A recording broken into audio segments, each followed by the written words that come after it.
ఆ హృదయ తలంపు దేవుడు మాత్రం ఆయన మనకు తెలుసు. నడుచుకుంటూ చేరాడు, వాడు చదువు.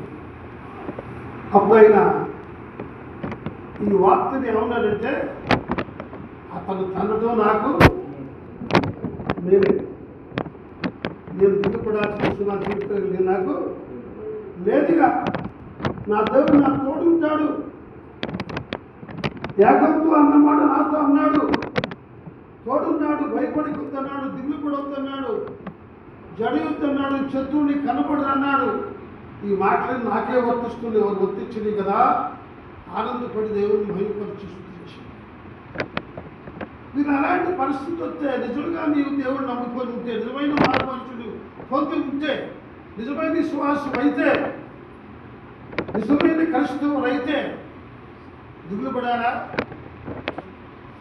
పంట పండకపోతే దిగులు పడాలా? ఏదైనా చేయబో దిగులు పడాలా? దిగులు పడితే క్రైస్తవ రక్షణ కాదు. దిగులు పడితే క్రైస్తవులు కాదు. దిగులు పడితే భక్తులు కాదు. దిగులు పడేవాడు యేసును నమ్ముకోలేదు. అది వాస్తవమైన మాట.